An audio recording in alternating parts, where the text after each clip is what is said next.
Վերջին երկու օրերի ընթացքում մասնավորապես այս գիշեր Ղարաբաղի-ադրբեջանական սահմանագծում հայկական կողմն ունեցել է 3 վիրավոր, որոնցից մեկի վիճակը ծանր է։ Այս մասին նշեց զինված ուժերի ռազմաբժշկական վարչության պետկամավոր Խաչատրյանը։ Նրա համոզմամբ, սակայն վիրավորների կյանքին վտանգ չի սպառնում։ Ընդհանուր առմամբ, ապրիլի սկզբից առ այսօր 148 վիրավոր ենք ունեցել, որոնցից 34-ը միայն քառօրյա պատերազմից հետո։ 4 օրվա ընթացքում ունեցել ենք վիրավոր 125 հոգի եւ ինչի մասին ես տեղեկացրել եմ, ինչպես նաեւ այդ ժամանակահատվածում հոսպիտալային համակարգում ունեցել ենք մահվան 1 դեպք Մարտակերտի ներողություն եմ խնդրում 2 դեպք Մարտակերտի հոսպիտալում, որոնք որ դեպքը գրանցվել է հիվանդին հասցրել են, վիրավորին հասցրել են վիրահասեղան եւ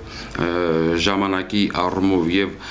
վիրավորման տեղակայումից եղել է կոմբինացված վիրավորումներ ծանրության աստիճանից օրգան համակարգերի ախտահարումից ելնելով, իսկ հնարավոր չի եղել փրկել 2 հոգու։ Ընդհանուր առմամբ առ այսօր մահացությունը հոսպիտալային համակարգում հետագա օրերին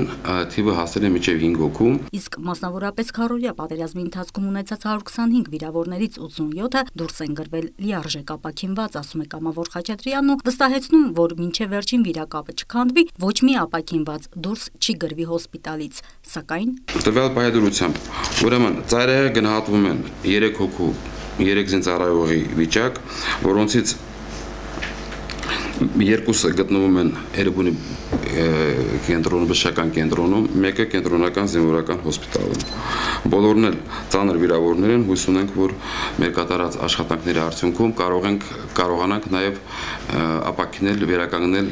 տվյալ զինծառայողների առողջությունը։ Ակտիվ համագործակցելով առողջապահության նախարարության հետ ռազմական բժիշկներն իրենց մասնագիտական ծառայությունում անգամ գերազանցել են բոլոր ցուցանիշները։ Ասվածն ավելի պատկերավոր ներկայացնելու համար կամավոր Խաչատրյանը հատկանշում է, որ այս ժամանակահատվածում սանիտարական կորուստը 4% է կազմել։ Այն դեպքում, երբ համաշխարհային բժշկագիտության մեջ որպես կանոն սանիտարական կորստի 10-ից 12%-ը ընդունված ցուցանիշ է։ Բանախոսը նաև ընդգծում է, որ ադրբեջանական կողմի պաշտոնական տվյալներով իրենց ունեցած սանիտարական կորստի ցուցանիշը մարդկային կորստի հետ միասին գերազանցում է մեր ունեցած 4%-ը։ Իդեպ այս ընթացքում հայկական կողմը կորցրել է 4 սանիտարական մեքենա, որոնք հակառակորդի կողմից նպատակային հարվածի թիրախ են դարձել։ Առաջնագծում բժիշկներն ըստ կամավոր Խաչատրյանի գերազանց են իրականացնում մասնագիտական ծառայությունը, որի արդյունքում ոմանք ներկայացվել են պետական ու գերատեսչական պարգևատրումների։